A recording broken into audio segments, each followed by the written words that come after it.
Good day, ladies and gentlemen. I greet you all traditionally because I'm a traditional man. I am here again this very moment to talk to us about a very crucial and vital topic. To correct one very thing that keep occurring, though it has been happening before, but the rate which it is occurring often and often is becoming much and uncalled for. So I thought that it is time we correct it. What is wrong with men?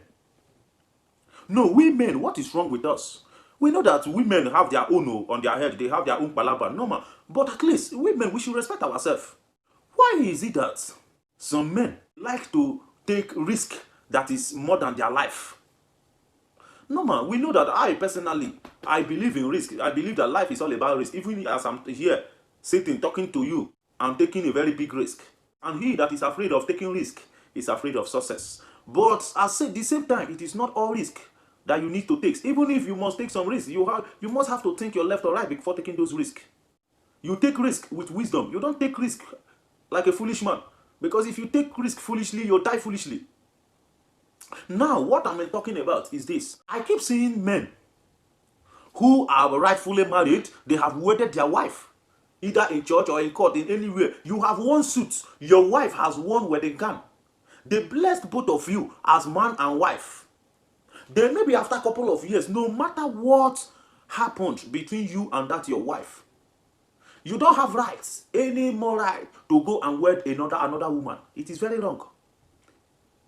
You can normal, men are polygamous in nature, normal, but it is not good because any man that married two wives, automatically you are digging your early grave. If you are supposed to live on earth for 70 years, 30 years has been cut short of your life. That is it. That is the simple fact. So long you are a married man and you got wedded with a woman, you wore suit and the woman wore gown. The day you people got wedded, they blessed both of you. You vow, you said I do. You have no other right to remarry another woman. Take another woman to utter to say I do again. You be devil. How many times you they do? If you want to marry another woman, it's normal. You can collaborate with your wife. You understand? If you have a reason, but I see no reason you should give to your wife that is why you want to marry a second wife. You understand? But should in case that be the case, if your woman allow you to marry a second wife, good. But you must not go to altar to marry that second wife. Any woman that is ready to be a second wife is ready to just be there, as just pack your load, come and give you belle. We begin to marry. You understand? We begin to bump pikin. Now that reach, nobody say you will take that woman to altar again. It is very, very diabolical, very diabolical, inhuman. So that thing, no good. Now I say make I come correct for here. It no make sense. Wait, the one wey vex me be say I see one video for Facebook where pastor they wed one man wey don marry, even in white come carry pikin. Their children come that church, come tell them say he don't marry, say na wife be this. Even sleep with them the night before that day where they do the. Imagine this nonsense. Does this mean that all these pastors they don't ask questions before they wed the woman?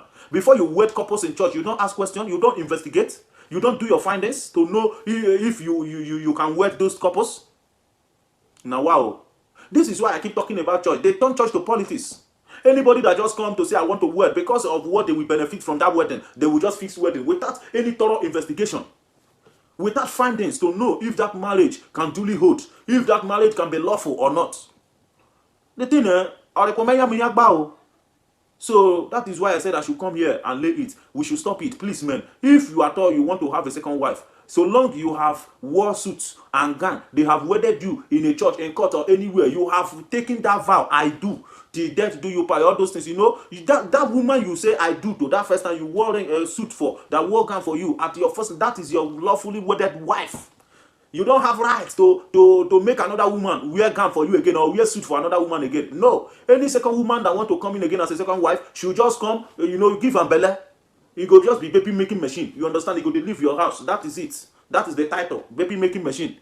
You understand? So now that one I say I can't talk for you. I beg men, you understand? Let's be very careful. That's all I have to say. You know why I talk this thing? Because now me Onyachuku Meze, who God has made king. He has made him king. Surugada is the dance of the spirits.